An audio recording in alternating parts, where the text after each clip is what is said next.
Bismillahirrahmanirrahim. Assalamualaikum warahmatullahi wabarakatuh. Alhamdulillah, salatu wassalamu ala rasulillah wa ala alihi wa ashabihi wa mawalah. Permasalahan khilaf sudah ada sejak dahulu, bahkan khilaf terjadi di kalangan para sahabat. Bahkan para sahabat sebagiannya khilaf ketika Nabi SAW masih hidup. Ketika Nabi SAW masih hidup, terutama masalah fikih, maka kemudian para sahabat terjadi perselisihan. Seperti Rasulullah SAW mengatakan, la yusalliyanna ahadun al-asra illa fi Bani Quraidah. Tidaklah salah seorang dari kalian hendaknya kecuali salat asar di kampung Bani Quraidah. Ya, ketika Nabi mengucapkan demikian, maka para sahabat yang berjalan menuju ke Bani Quraidah, ada dua persepsi dari mereka memahami perkataan Nabi SAW. Ada yang mengatakan maksudnya tidak boleh salat secara zahirnya kecuali sampai di kampung Bani Quraidah. Dan sebagian lagi berpendapat bahwasanya segera melaksanakan salat asar meskipun belum sampai di Bani Quraidah. Ini saja waktu itu Nabi masih hidup dan para sahabat berselisih memahami sabda Nabi SAW. Akhirnya sebagian ada yang salat begitu azan asar dia salat meskipun belum sampai di Bani Quraidah. Sebagian lagi berpendapat tunda dulu salat asar, kita sudah tiba di Bani Quraidah baru kemudian kita sholat. Dan mereka masing-masing menjalankan apa yang mereka yakini. Setelah itu disampaikan kepada Nabi SAW, ya maka Nabi tidak mencela keduanya, tidak mencela kedua-duanya. Keduanya melakukan ijtihad. Tentu yang benar salah satu di antara keduanya ya. Sebagaimana Nabi SAW bersabda, "Idza ijtahada al-hakim fa asab falahu ajran." Jika seorang hakim berijtihad bersungguh-sungguh kemudian mengeluarkan hukum dan dia ternyata benar, maka dia mendapatkan dua pahala, yaitu pahala hukum yang benar dan pahala ijtihadnya, kesungguhannya untuk mencari kebenaran. Wa idza akhta'a, adapun kalau dia salah, falahu ajrun wahid, maka dia dapat satu pahala saja ya. Itu Nabi SAW masih hidup bisa timbul salah persepsi atau perbedaan persepsi pandangan di antara para sahabat. Bagaimana lagi setelah Nabi SAW meninggal? Maka kita dapati terjadi perselisihan di kalangan para sahabat dalam banyak permasalahan ya. Dan perkataan mereka bisa kita dapati misalnya dalam kitab Musannaf Ibni Abi Syaibah atau Musannaf Abdul Razzaq dalam permasalahan fikih, maka mereka berselisih ya. Maka mereka berselisih.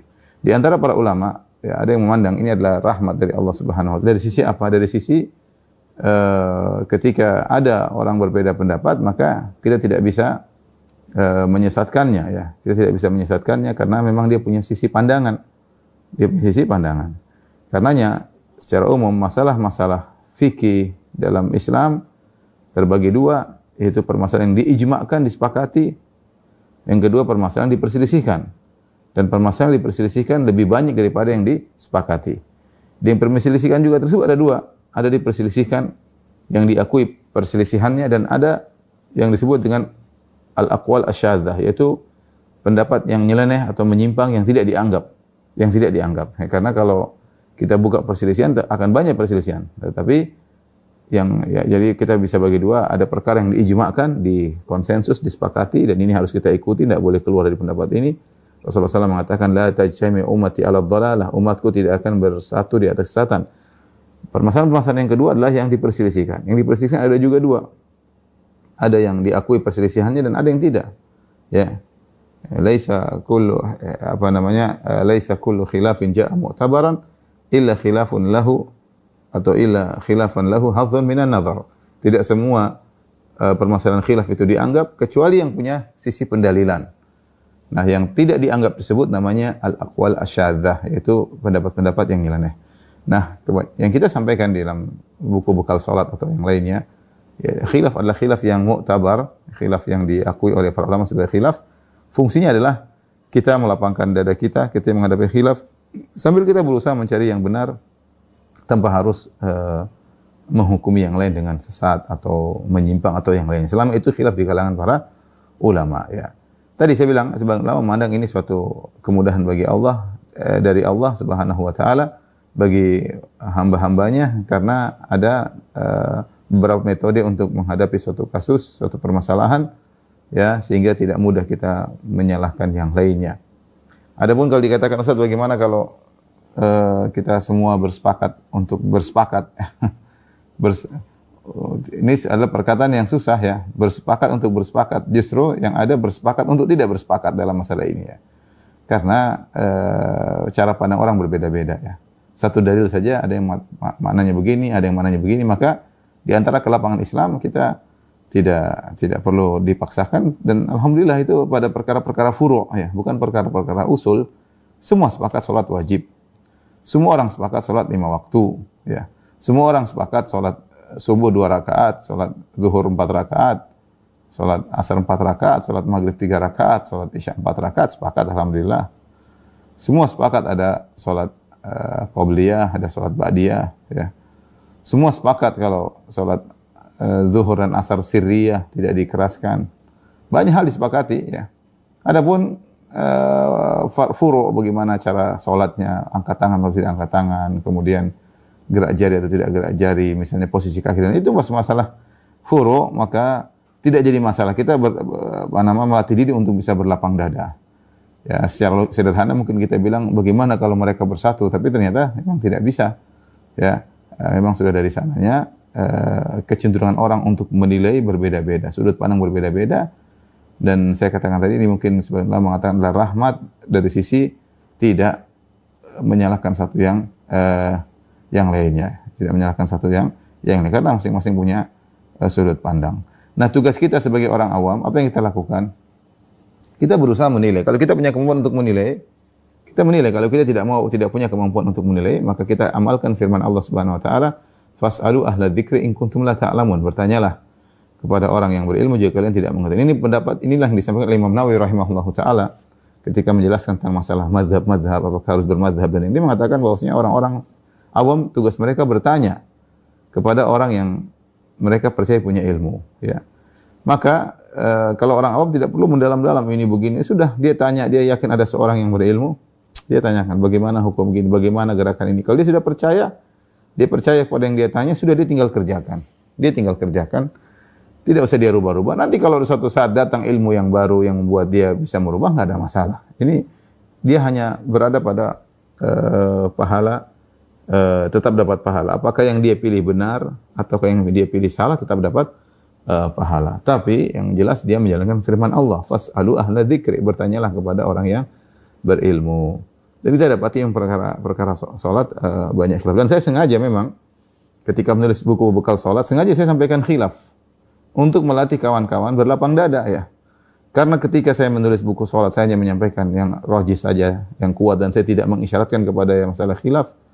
Ya, bisa jadi nanti orang awam menyangka ini aja yang benar, yang lain salah, sehingga ketika ada pendapat yang lain disalah-salahin. Ya. Apalagi ternyata ada ustadz yang memilih pendapat lain, bisa ya, tatkala saya tulis yang kuat menurut saya, kemudian yang khilaf saya isyaratkan, maka seorang akan belajar melatih diri untuk bisa memahami masalah khilafiyah sebagai rahmat bagi kaum muslimin yang lain, tidak mudah menyesatkan mereka atau memvonis mereka dengan vonis yang tidak benar, dan berlapang dada. Oleh karenanya Al-Imam Ibnu Taimiyah rahimahullah punya buku Raf'ul Malam an A'immatil A'lam, ya, yang maknanya adalah menghilangkan cercaan menghilangkan cercaan yang dituduhkan kepada para ulama, ya. Di situ Imam Ibnu Taimiyah rahimahullah menyebutkan sebab-sebab khilaf, ya, puluhan sebab-sebab khilaf yang membuat kita tidak mudah menyalahkan orang lain. Wallahu a'lam bishawab.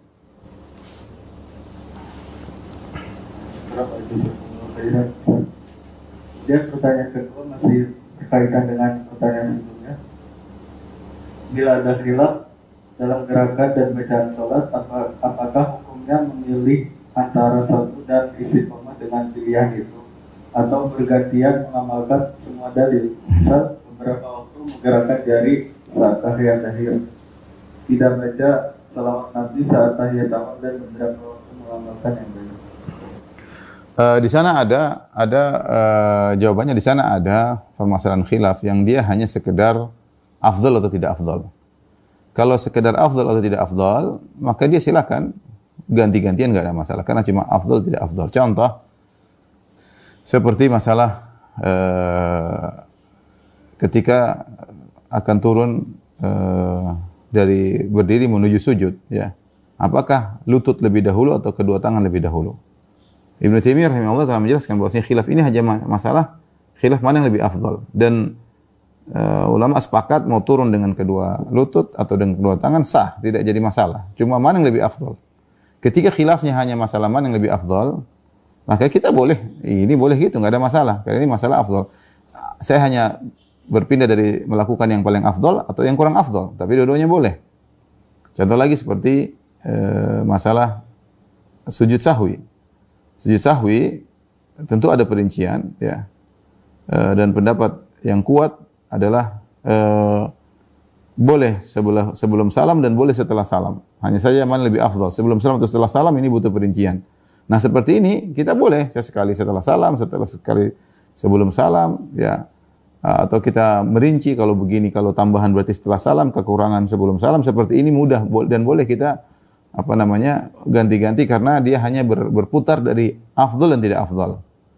Nanti lain halnya, demikian juga seperti masalah sami Allahu liman hamidah sedekap, sami Allahu liman hamidah sedekap atau irsal atau isdal, ya. Maka di sini juga Imam Ahmad mengatakan dua-duanya boleh. Hanya berputar sekitar afdal tidak afdal, maka seperti ini perkaranya mudah. Tapi kalau khilaf tersebut misalnya antara boleh tidak boleh, ya. Seperti misalnya misalnya kunut subuh, ya. Kunut subuh apakah kunut tiap hari? Ini ada pendapat. Contohnya pendapat mazhab Syafi'i mengatakan sunnah. Sangat bertolak belakang dengan pendapat mazhab Abu Hanifah yang mengatakan bid'ah. Ya, maka ketika itu kita memilih salah satu, tanpa harus menyalahkan yang lain. Ya, karena ini khilafnya tadad, kontradiktif. Satu mengatakan sunnah, satu mengatakan bid'ah. Ya, ini terjadi seperti masalah kunut subuh. Masing-masing mempelajari dalilnya. Sebagian ulama menguatkan dia sunnah, sebagian ulama mengatakan dia misalnya bid'ah. Maka kita tinggal memilih mana yang menurut kita lebih kuat dan kita komitmen. Jangan ganti-ganti. Jangan ganti-ganti, ya. Kalau kita jadi imam. Tapi kalau kita statusnya sebagai makmum, ya kita ngikuti imam. Imamnya kunut, kita kunut. Imamnya enggak kunut, kita enggak perlu kunut. Kenapa? Karena ini masalah khilafiyah. Tapi kalau kita sebagai imam atau kita sholat munfarid, sholat sendiri, kita kunut atau tidak, kita pilih salah satu dari dua pendapat tersebut. Berdasarkan pandangan kita atau kita bertanya kepada orang yang kita percayai, setelah itu kita komitmen. Seperti itu contohnya, ya.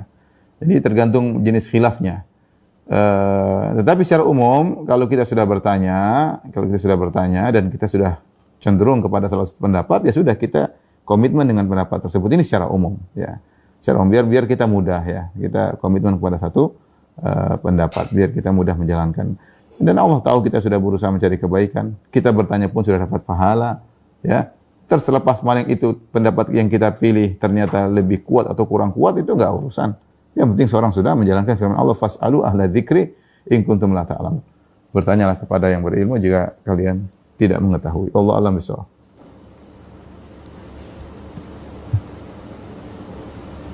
Syukur Ustaz. Kemudian pertanyaan selanjutnya, apa kitab panduan salat sesuai Rasul SAW yang ditulis langsung atau diriwayatkan oleh sahabat langsung atau oleh tabi'in, Imam Malik, Imam Syafi'i, Imam Ahmad, atau ijma' ulama muawal 3 generasi terdahulu? Kemudian pertanyaan selanjutnya, mana yang lebih baik, kita mengikuti kitab yang ditulis atau diriwayatkan oleh sahabat atau tabi'in atau tiga generasi terbaik dibanding mengikuti kitab-kitab yang ditulis selama mutaakhirin sekarang? Yang ternyata kita dapati, tentunya para sahabat tidak menulis buku, para tabi'in juga mereka tidak menulis buku, ya. Penulisan buku belakangan, ya. Yang ada pendapat mereka dinukil, dan itu bermacam-macam. Saya katakan tadi, kalau kita ingin mengetahui pendapat para sahabat, para tabi'in, banyak ternukilkan dalam buku misalnya Musannaf Ibn Abi Syaibah. Di situ diriwayatkan pendapat para sahabat, para tabi'in tentang permasalahan-permasalahan agama. Demikian juga Musannaf Abdul Razzaq As-San'ani Al-Yamani yang juga menyebutkan tentang pendapat-pendapat para sahabat dan para tabi'in dan para a'immah tentang masalah-masalah agama, ya. Tetapi tidak ada Abu Bakar nulis buku tentang salat, Imam Syafi'i Umar nulis tentang buku salat, ya. Itu tulisan belakangan. Datanglah para ulama ahli fikih, ya, seperti Imam Malik, murid-muridnya Abu Hanifah, kemudian Imam Syafi'i, maka mereka mulai menyusun sebagian buku, ya seperti Imam Syafi'i punya kitab Al-Um. Ya, kalau kita ingin tahu bagaimana fikih salat Imam Syafi'i, tinggal baca kitab Al-Um, ya, baca kitab Al-Um. Imam Malik dinukil oleh murid-muridnya disebut Al-Mudawwanah, ya. Bukan Imam Malik yang nyusun, tapi ditulis oleh murid-muridnya, dan itu kita bisa lihat bagaimana fikihnya dalam kitab tersebut. Contohnya Imam Ahmad, dia banyak masail. Masail itu juga bukan karya Imam Ahmad, tetapi ditanya oleh murid-muridnya. Masalah fulan, masail fulan, masalah itu muridnya nanya, ya. Maka Imam Ahmad menjawab. Muridnya nanya lagi yang lain, ABCD misalnya nanya, dan mereka kumpulkan jawaban-jawaban Imam Ahmad tersebut. Jadi bukan Imam Ahmad bikin kitab salat, enggak, ya. Saya belum temukan kitab seperti itu. Jadi disitulah fungsi para ulama, ya, ulama zaman dahulu mutakhirin, misalnya setelah abad kedua, pada abad ketiga dan seterusnya, yang mereka mulai menulis suatu buku yang bersumber kepada Al-Quran dan Sunnah, dan juga berdasarkan fatwa-fatwa para salaf, para sahabat, para tabi'in. Ketika mereka ada khilaf, mereka temukan khilaf di antara para sahabat tersebut, maka mereka pun menjelaskan, oh ini masalah ini Imam Ibnu Mas'ud begini, Ibnu Umar begini, misalnya Umar begini, kemudian Ammar bin Yasir begini, ya mereka jelasin sebagai bentuk amanah ilmiah, yaitu mereka jujur dalam menukil permasalahan-permasalahan. Jadi jangan kita bayangkan bahwasanya para ulama salaf dulu nulis buku sudah jadi, enggak, ya. Kita berterima kasih kepada para ulama yang datang belakangan setelah para salaf, yang mereka mengambil faedah dari nukilan-nukilan tersebut untuk menyusun suatu buku ilmiah yang tertatur secara mantik, secara teratur, ya. Seakan-akan ada silabusnya, dan itu luar biasa, yang kalau kita sendiri yang baca langsung perkataan masalah ini, berkata kita nggak ngerti gimana cara nyusunnya, ya. Misalnya contohnya kita buka buku Musannaf Ibnu Abi Syaibah, bab ini kita dapati Ibnu Mas'ud begini, Ibnu Umar begini, kita nggak ngerti gimana nyusunnya. Nah, para ulama yang cerdas itu, ya, Imam Syafi'i dan seterusnya, mereka kemudian melihat asar-asar tersebut, kemudian mereka lihat dalil-dalil, kemudian mereka nyusun untuk memudahkan bagi kita, ya. Dan disinilah kemudian muncul perbedaan pendapat. Tapi saya katakan perbedaan yang pendapat yang muncul bukanlah masalah usul, bukan masalah pokok, tapi hanya masalah furu', masalah cabang-cabang, ya. Saya tadi sudah katakan, semua sepakat salat 5 waktu, ya 5 waktu, salat duhur yang 4 rakaat, salat ini ya, maghrib 3 rakaat, semua sepakat. Semua sepakat bahwasanya salat duhur asar dibaca dengan sirriyah, tidak dikeraskan, salat maghrib isya subuh dikeraskan. Semua sepakat tentang secara umum bahwasanya harus berwudu kalau mau salat, ya. Seperti itu, banyak hal yang disepakati. Ya, banyak hal yang disepakati, adapun permasalahan khilaf maka itu hanya cabang-cabang. Wallahu a'lam bishawab. Kemudian pertanyaan selanjutnya, Ustaz. Assalamualaikum warahmatullahi wabarakatuh. Waalaikumsalam warahmatullahi wabarakatuh. Ketika sholat subuh pada rakaat kedua, saya terlupa hanya sujud sekali dan baru teringat setelah salam. Kemudian saya sholat kembali 1 rakaat dari awal karena mengingat pelajaran bahwa sujud itu termasuk rukun salat. Benarkah yang saya lakukan? Jadi dia lupa sujud kedua. Sujud kedua. Ya, jadi kalau kita dalam salat, kita lupa dan kita ingatnya dalam salat. Ini insyaallah kita bahas dalam masalah sujud sahwi, ya. Pertanyaan banyak mengenai sujud sahwi sementara kita belum bahas. Akan datang pembahasannya, ya. Tapi tidak apa, saya kasih jawaban segera. Jadi kalau kita dalam sujud sahwi, kita lupa dalam salat, ya. Nanti kalau yang kita lupakan adalah rukun salat, seperti sujud pertama dari ketika sujud kan sujud 2 kali, ya. Sujud pertama kita lupa, kita langsung sujud cuma sekali, langsung kita bangkit misalnya. Atau pada rakaat kedua kita sujud cuma sekali. Salat subuh, kalau kita ingatnya masih dalam salat, ya berarti kita segera perbaiki. Kemudian kita sujud sahwi, ya. Sebelum salam. Tapi kalau kita ingatnya setelah selesai salat, maka kita ulangi pada rakaat yang situ kita salah. Misalnya kita salah rakaat kedua, berarti kita langsung masuk ke rakaat kedua. Seperti yang dikerjakan oleh penanya, dan itu sudah tepat. Tinggal kemudian dia ulangi rakaat kedua, kemudian dia sujud. Kemudian dia sujud. Jadi sudah benar. Wallahu a'lam bishawab. Pertanyaan selanjutnya. Assalamualaikum warahmatullahi wabarakatuh. Waalaikumsalam. Ustaz, jika kita berniat berpuasa, tapi kita terbangun hanya 20 menit sebelum waktu subuh, apakah boleh kita hanya sholat 1 rakaat witir saja tanpa sholat tahajud? Kita terbangun sebelum azan subuh. Iya. Ya, boleh, nggak ada masalah. Ya, boleh. Sholat witir minimal 1 rakaat, boleh. Ya. Alhamdulillah, ya Allah kasih kemudahan.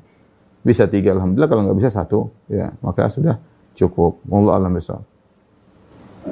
Jazakumullah khairan, Ustaz. Kemudian pertanyaan selanjutnya, apabila di Masjidil Haram tarawih 10 kali 2 rakaat dan 1 witir, apakah boleh hanya tarawih 5 kali 2 rakaat dan kemudian melanjutkan witir di kamar hotel atau tetap witir sendiri di masjid, berkaitan dengan ingin mendapat pahala sebagaikan sholat sepanjang malam bila bersama ini? Ya ini tentu dibangun di atas 2 pendapat ya. Ada yang mengatakan bahwasanya sholat maksimal cuma 11 rakaat, dan ada pendapat yang mengatakan sholat malam bebas, tidak harus 11 rakaat. Jumhur ulama 4 mazhab ya, mengatakan bahwasanya sholat malam boleh lebih dari 11 rakaat. Dan ini diriwayatkan dari para salaf, mereka sholat dalam jumlah yang banyak. Dan dalam bekal sholat ada, saya bahas masalah itu ya. Bahwasanya mereka sholat dalam jumlah yang sangat banyak, itu kebiasaan penduduk Madinah di zaman Imam Malik ya. Yang Imam Malik kalau tidak salah wafat di abad kedua ya, 179 kalau tidak salah. Jadi masih di abad kedua beliau mendapatkan Imam Malik bertemu dengan sahabat. Jadi di kalangan di zaman tabi'in mereka sholat sampai 40 rakaat. Mereka sholat sampai 40 rakaat di Madinah ya. Mereka sholat sampai di Mekah, mereka sholat, kemudian kalau ada istirahat mereka tawaf. Setelah itu mereka sholat lagi. Sehingga Ibnu Taimiyah rahimahullah ta'ala berkata bahwasanya sholat malam boleh lebih dari 11 rakaat. Barang siapa menganggap tidak boleh lebih dari 11 rakaat, faqad akhta'a. Kata Imam Ahmad, barang siapa yang berpendapat tidak boleh lebih dari 11 rakaat, atau dalam bahasanya lebih dari 11 rakaat adalah bid'ah, maka faqad akhta', dia telah bersalah. Dia telah salah. Dan saya lebih condong pada pendapat ini, bahwasanya sholat malam boleh lebih dari 11 rakaat. Nah, ketika kita sholat malam dengan kita meyakini boleh lebih dari 11 rakaat, maka ketika imam sholat 10 kali 2, kemudian baru 5 kali 2 kita udah keluar, kita nggak dapat hadis tersebut. Man shalla ma'al imami hatta yansharif kutiba lahu qiyamul lailah. Barang siapa yang sholat bersama imam sampai selesai, maka dicatat baginya sholat semalam suntuk ya. Nah, maka kalau dia baru 5 kali 2, kemudian dia witir sendiri, maka tidak dapat pahala tersebut. Ya. Tapi lain halnya kalau dia berpendapat seperti pendapat Syekh Albani rahimahullahu taala, bahwasanya tidak boleh lebih dari 11 rakaat. Dan saya bilang ini pendapat yang tidak tepat ya. Dan saya bahas juga dalam bekal salat ya, menyelisih 4 mazhab dan menyelisih para ulama ya. Ijtihad dari beliau. Namun kita tidak setuju dengan ijtihad beliau. Insyaallah beliau dapat pahala dengan ijtihadnya, tetapi bagi siapa yang berpendapat dengan pendapat Syekh Albani rahimahullah bahwasanya lebih dari 11 rakaat tidak boleh, mau tidak mau dia 5 kali 2 dia harus berhenti. Kemudian dia witir 1 rakaat. Ya, wallahu a'lam bishawab. Saya lebih condong pada pendapat jumhur mayoritas ulama. Dengan demikian barang siapa yang salat cuma 5 kali 2 tidak sampai selesai imam, maka dia belum mendapatkan salat semalam suntuk. Wallahu a'lam bishawab. Kami sampaikan ke Ustaz. Kemudian bismillah, Ustaz izin bertanya, seorang akhwat yang sholat sendiri di rumahnya antara sholat rawatib dan sholat wajib, apakah disunahkan untuk tetap berpindah tempat atau bergeser sedikit?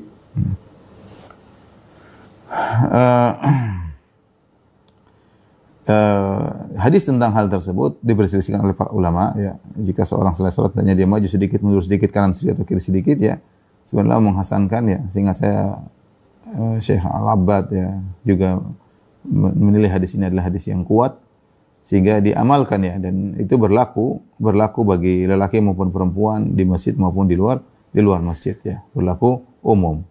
Di antara illah sebab kenapa kita dianjurkan untuk berpindah posisi ya, sebenarnya mengatakan karena bumi akan menjadi saksi. Kita memperbanyak saksi kita bahwasanya kita salat. Sebagaimana firman Allah Subhanahu wa taala, "Yauma idzin tuhadditsu akhbaraha" dalam surat Az-Zalzalah.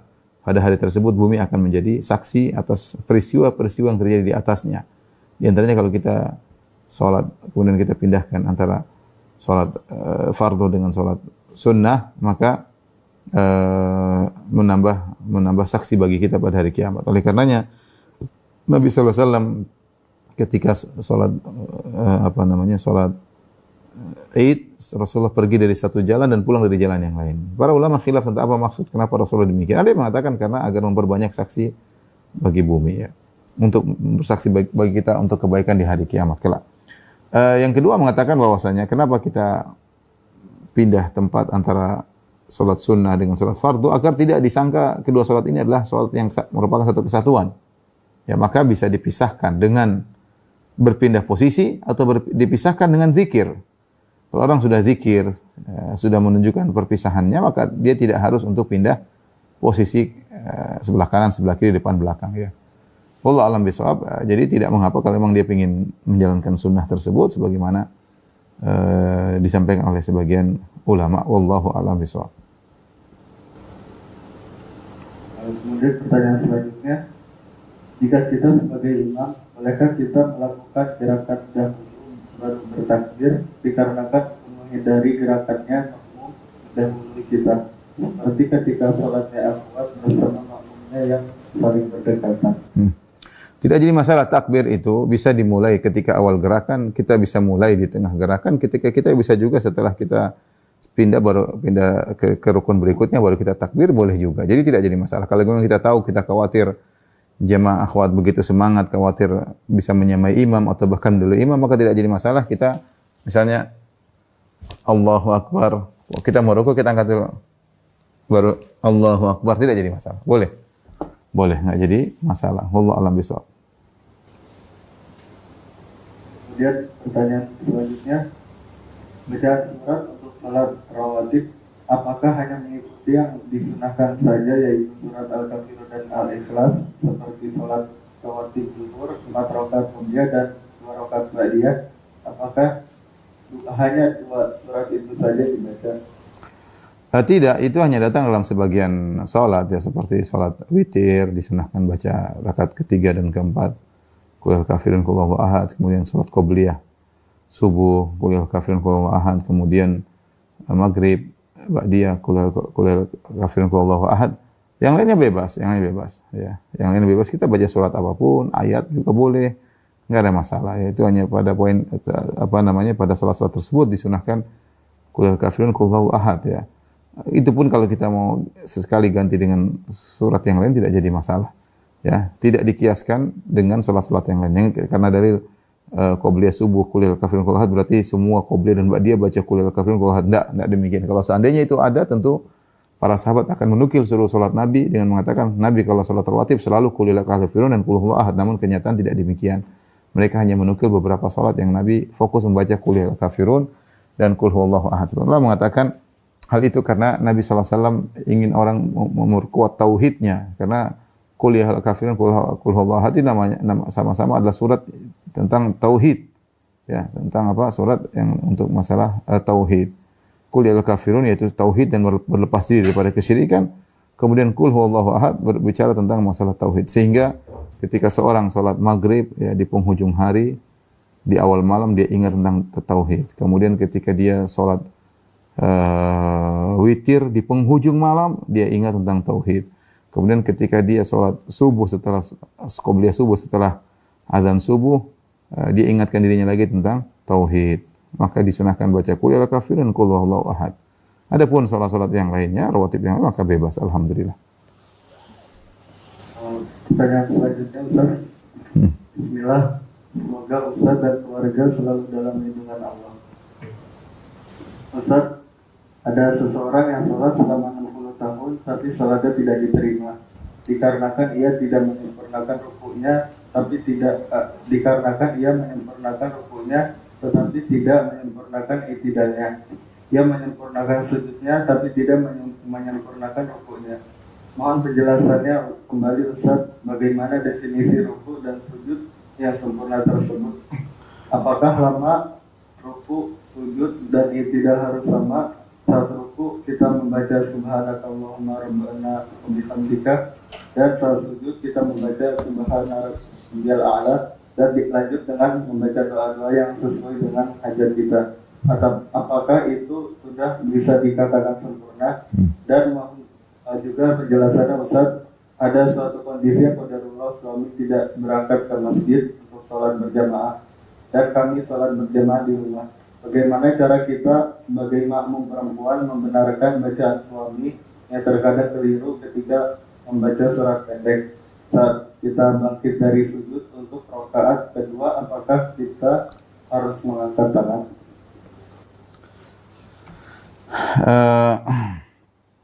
Tiga pertanyaan berarti ya? Iya. Yang pertama tadi masalah pertama. Kalau bisa satu-satu pertanyaan biar saya nggak bingung ya. Yang pertama tadi masalah apa? Yang pertama masalah ada seseorang yang sholat 40 tahun. Oh iya, itu berkaitan dengan tumak ninah ya. Kita para ulama mengatakan sebagaimana pernah kita jelaskan pada pertemuan terakhir tentang arkanus salat, rukun-rukun salat, di antaranya adalah tumak ninah. Tumak ninah adalah seorang tenang dalam rukun yang sedang dia kerjakan. Misalnya kalau kata orang mau ruku, dia berdiri Allahu Akbar. Ketika dia ruku harus tenang dulu. Jangan Allahu Akbar, sami Allah liman hamidah, Allahu Akbar, itu namanya tidak tenang. Tapi kalau dia ada waktu tenang di mana tulangnya lurus kembali ya. Misalnya dia contoh saja, Allahu Akbar, subhana rabbiyal azim wa bihamdi. Sudah cukup sebenarnya satu. Sami Allah liman hamidah, Rabbana walakal hamdu. Itu sudah cukup. Ini kalau kita mau salat minimal dengan cepat. Allahu Akbar, subhana rabbiyal a'la bihamdi. Atau subhanakallahumma rabbana wa bihamdika Allahumma ghfirli. Satu zikir aja sudah cukup. Kenapa? Namun disunahkan lebih daripada satu ya, supaya benar-benar tumak ninahnya lebih sempurna. Tetapi para ulama mengatakan kadar minimal kalau orang bacanya tidak buru-buru, Allahu Akbar, subhanallah. Itu kalau kita Allahu Akbar, subhanallah, Allahu Akbar, itu namanya akhirnya enggak tumak ninah. Sebagian kita lihat praktek sebagian saudara kita yang sholat taraweh 23 rakaat dalam waktu 7 menit. Kalau tidak salah dalam waktu 7 menit, dan itu sangat cepat luar biasa, 23 rakaat 7 menit. Bahkan disebutkan di masa pandemi lebih cepat lagi, entah berapa menit ya. Tentu tidak terlihat tumak ninah, padahal namanya sholat tumak ninah. Kalau ingin lebih sempurna, Nabi SAW tentunya rukuk lama, ya duduk lama, ya sampai sahabat menyangka Nabi lupa ini kapan berdirinya. Saking lamanya. Tetapi kalau kita bicara kadar minimal, maka tumak ninah itu bisa didapatkan dengan seorang sampai pada rukun berikutnya, pada rukun yang dia ingin kerjakan, kemudian dia tenang kembali tulang-tulangnya posisi tenang, jadi belum goyang-goyang, tapi tenang, benar-benar tenang, berhenti, dan dia cukup membaca satu zikir, itu sudah disebut tumak ninah. Misalnya dia Allahu Akbar, belum nih, begitu. Ruku, baru dia baca subhana rabbiyal azim wa bihamdi. Sami Allah liman hamidah, berdiri lagi. Rabbana walakal hamdu. Itu sudah tumak ninah, cukup. Tapi kalau dia Allahu Akbar, subhana rabbiyal azim wa bihamdihi, Allah liman hamidah, belum selesai, belum ruku, dia udah baca, kemudian itu namanya tidak tumak ninah. Wallahu a'lam bishawab ya. Adapun yang berikutnya apa tadi? Berikutnya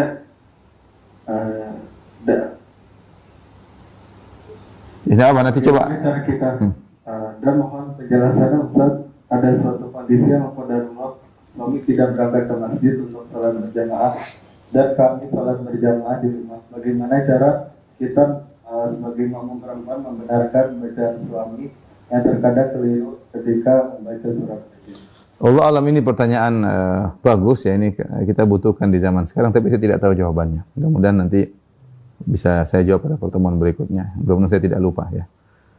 Yang berikutnya? Yang terakhir, saat kita bangkit dari sujud untuk rakaat kedua, maka kita harus mengangkat tangan. Pada rakaat pertama, rakaat kedua bukan perkataan harus, tetapi disunahkan.